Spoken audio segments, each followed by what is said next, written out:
My voice is clear now, as every day it is clear. Yes, My sir. voice is clear as is every day, or something different is there? Difference is there. No, clear, sir. Clear, sir. Yes, Okay. sir. Every day also you have the same clarity, na? Yes, sir. Okay. Sir. So today we start the controlling, right? First, let us try to understand the significance of controlling component. Why we need the controlling in SAP? This component is used to provide the information to the management for the performance analysis and decision-making purpose. Here, you take any company, we have the three levels of management: lower level management, middle level management, and top level management. So the lower level management is always normally concerned with the data entry operations, that's it. But if you take the middle level management comprises the departmental heads. So these middle level managers or departmental heads, periodically they want to analyze the performance of their respective departments. Analyzing the performance means they want to know whether we have performed efficiently or not in the previous month, whether we have been able to meet the targets or not. If you are not able to meet the targets, what are the reasons? This is called performance analysis. So the middle level management is always interested in the performance analysis of their respective departments. For the purpose of performance analysis, they need some information. That information is completely provided by the controlling component. Similarly, you take top level management. So the top level management is always concerned with strategic decision makings. Strategic decisions means what? The decisions which have the long-term impact on the profitability of the company are called strategic decisions. Say, for example, we are producing and selling three products.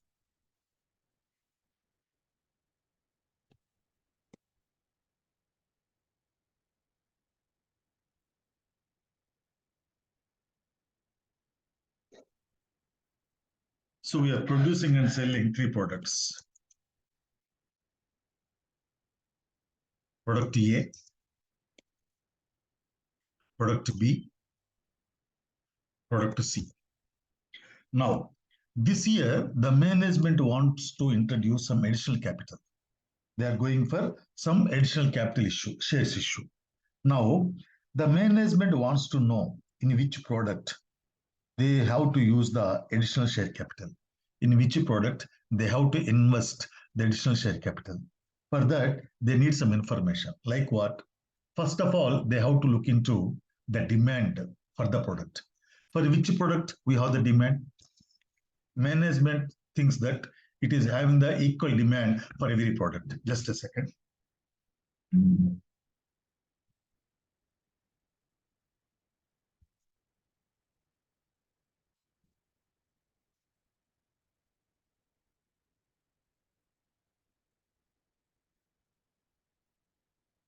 So the management is thinking that they have the equal demand for all the three products. Then they have to look into for which product we have the additional source for sales force required. For all the three products, we have the additional sales force, and demand is also equal, and infrastructure is also available for all the three products. Apart from this, they need the most important information, the profitability contributed by each of the product. If they know what is the profit contributed by each of the product, then they can invest the additional capital in the production of that product. For that, we cannot get the information from the financial statements.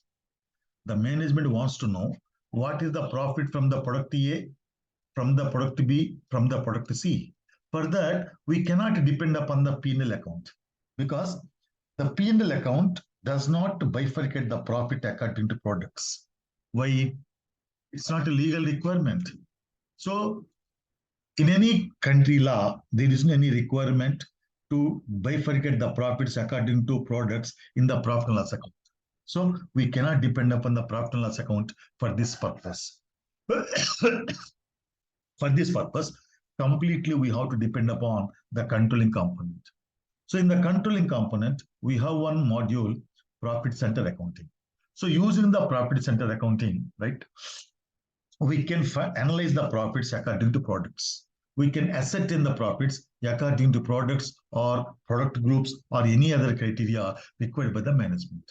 So what you have to understand here is, right, the information required by the middle level management for the performance analysis and the information required by the top level management for the strategic decision making is always completely provided by the controlling component. That's why the controlling component is also called internal reporting tool. Using this controlling component, we can provide the information to the internal management, maybe middle level management and top level management. Then the financial accounting component is called external reporting tool. Why the financial accounting is called external reporting tool? Using the financial accounting component,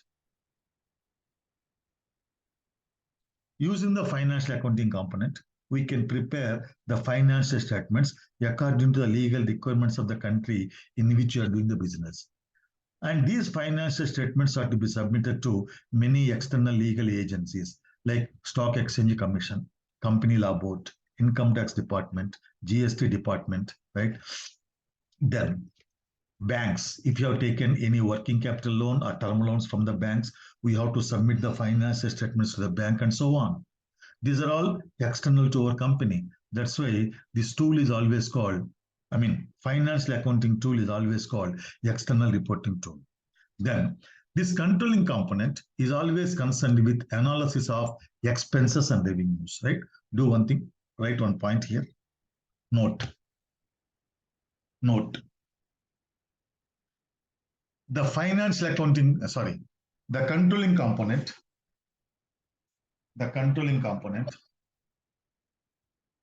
is always concerned with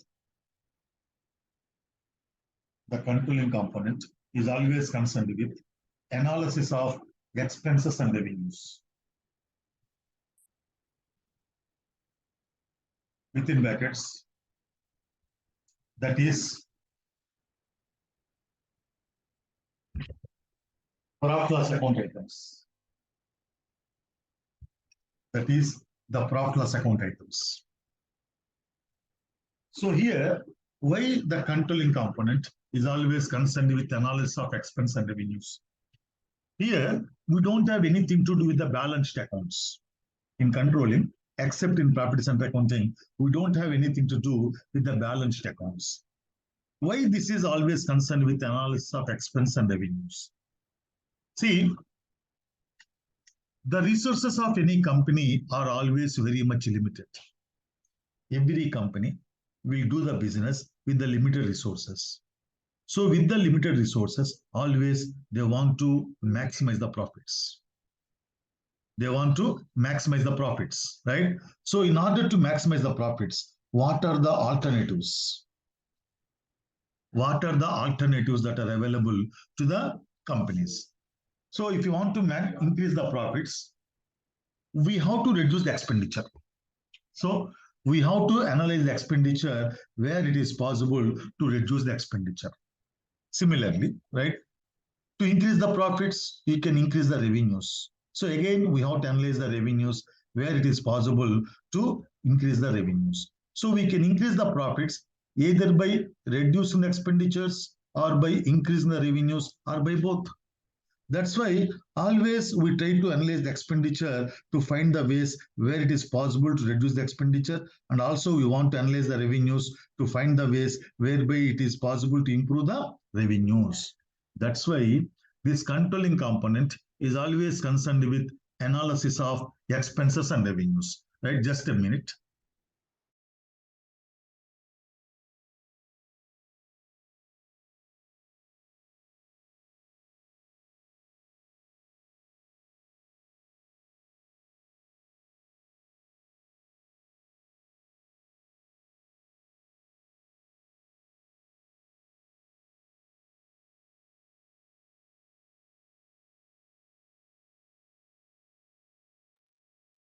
Yes, clear, no?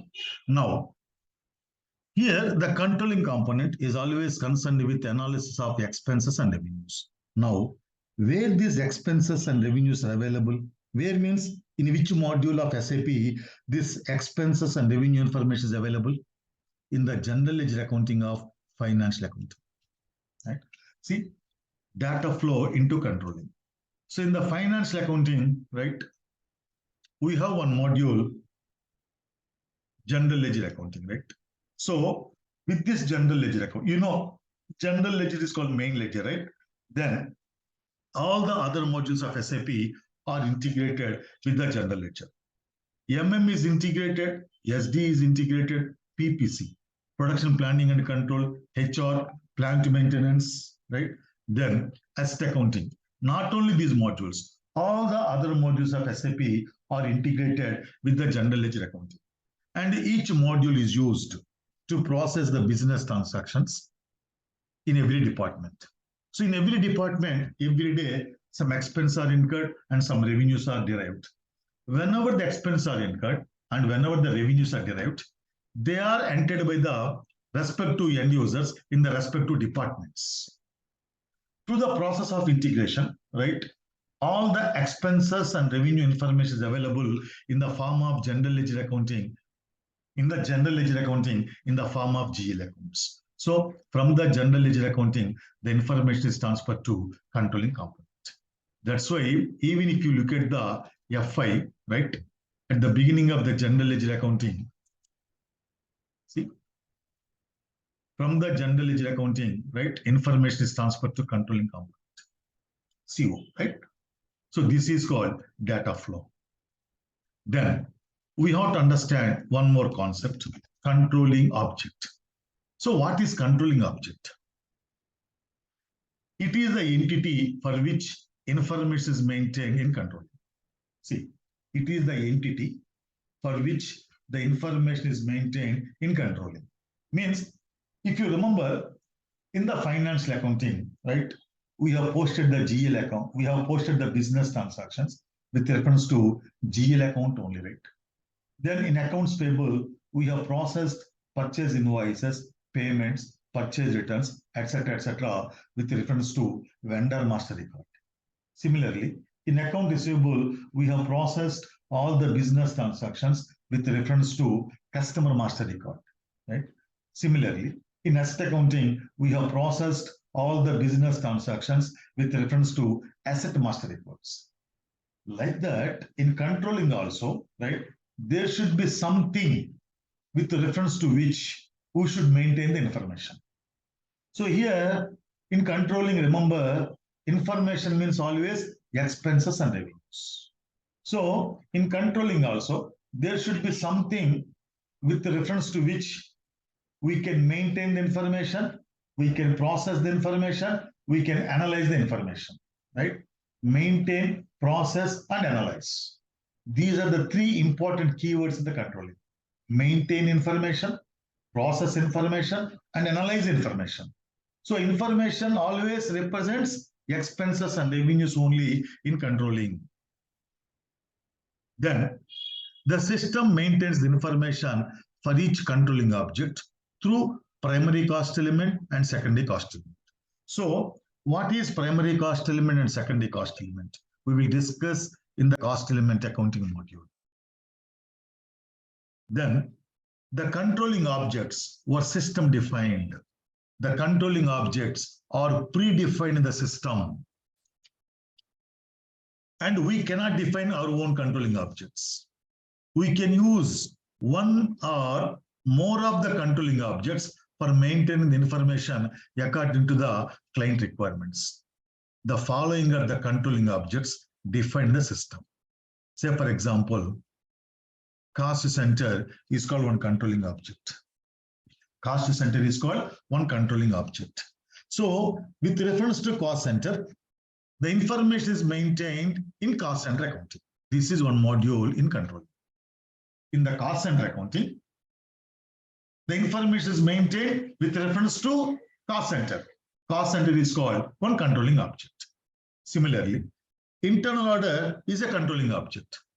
So with reference to internal order, the information is maintained in internal order accounting. This is another module. Then we have the cost object.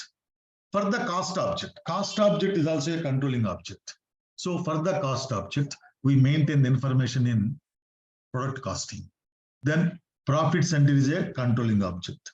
For the profit center, we maintain the information in profit center accounting, right? Then profitability segment. For the profitability segment, we maintain the information in profitability analysis. So these are the sub-modules in controlling: cost center accounting, internal order accounting, product costing, profit center accounting, and profitability analysis. These are the sub-modules in controlling. For all these sub-modules in controlling, there is a base module, cost element accounting. So through cost element accounting only, remember, through cost element accounting only, we can maintain the information of expenses and revenues for each controlling object in the respective modules. Clear? So the base component for controlling is cost element accounting. So without cost element accounting, they cannot have their own entities. Then in each module, what happens? I have just given the small brief description here, just to go through these notes. Each module itself is a big module, right?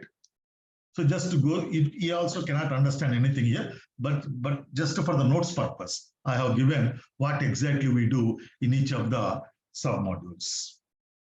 Then the controlling object receives the information from every module. The controlling object receives the information from every module as follows. Means majority of the information of expense and revenues is received into controlling from different modules. For example, raw material consumption is received from the materials management module. Not only raw material consumption, right? Input taxes, right? Procurement expenses. So all the expenses relating to your purchases and all the expenses relating to your inventory management and all the expenses relating to raw materials issue are extracted from the materials management. Here we have one module, materials management. So the materials management is responsible for the procurement of raw materials, after procurement, management of inventories, and also issue of materials to production. So whenever there is a requirement for any material in the production process, the materials are issued from materials management only. Then the MM end user enters that material issue in MM. Through integration, the raw material consumption GL account is updated in the general ledger accounting.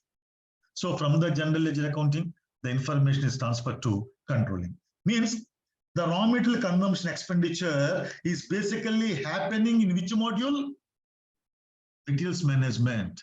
So from the materials management, the raw material consumption amount is transferred to general ledger accounting or financial accounting. From the general ledger, that is transferred to controlling. Clear? Then depreciation from asset accounting. So whenever we execute the transaction code AFAB, depreciation account is updated in the general ledger accounting, right? That means the depreciation account is updated from the asset accounting. From the general ledger accounting, that is transferred to controlling. So every information of expenses and revenues are transferred to controlling via general ledger accounting. Clear? Then revenues and sales deductions from the sales and distribution module. Means when you implement SD, the sales revenues, sales returns, the sales orders, etc., are processed from SD only. So whenever the sales invoice is raised in SD, the sales GL account is updated in the general ledger accounting. From the general ledger accounting, that is transferred to controlling component. Then personal cost from the human resources accounting, HR module. In HR module, right, we have one sub-module, payroll accounting, right? So the HR clerk or the payroll clerk will execute the payroll on 31st of or 30th of every month. Then the salaries and wages are transferred to respect to employee bank accounts. Then again, whenever the payroll is executed, the salaries account, wages account, contribution to PF, contribution to ESI, all the legal fund contributions are also updated in the general ledger accounting. So basically, all these expenses all these expenses are updated in the general ledger accounting or financial accounting from HR. From general ledger accounting to they are transferred to controlling. Similarly, production information and production planning information is from production planning and control. Like that, repairs and maintenance is transferred to controlling from plant maintenance module. Quality management costs are transferred from quality maintenance module. Like that, majority of the expenses are transferred to controlling module from different modules. Then what is directly transferred from FI to controlling? Overheads. Means all the expenses other than what you have discussed till now are transferred from financial accounting. They are directly posted in financial accounting. From there, they are transferred to controlling. These are called overheads. What is overheads? This is the term where everybody gets confused, right? So now we will discuss, right, what is overheads. I'm going to explain you this overheads concept from the academic point of view. So first, I will explain what is the meaning of overhead. Then I will take one single cost, a small costing process. Then I will explain you how the cost of product is ascertained. The main purpose of the cost accounting, see, controlling is nothing but cost accounting, right? So the main purpose of the cost accounting is to ascertain the cost of the product and also to control the cost. These are the two major functions of cost accounting. So how do we ascertain the cost? I will take a small, simple example, then I will explain you, right, how the cost is ascertained, but in the next class, right? Because it takes more than 45 minutes. Actually, right, I came to Guntur, right? So tomorrow my son's, my brother's sense of thread marriage is there. So I came to Guntur. So tomorrow also we don't have the class. Again, we have the class on Monday, right? In Monday, I will take the academic cost accounting class. Very, very important, right? If you understand that academic cost accounting principles, right, then you can understand this SAP controlling very easily. Actually, controlling, if you have the good understanding of controlling, right, the competition for you is very less. And also the requirement for controlling consultants are very high and availability is very less, right? That's why pay more attention for controlling than FI if you want to get the job as soon as possible. Okay, then see you on Monday.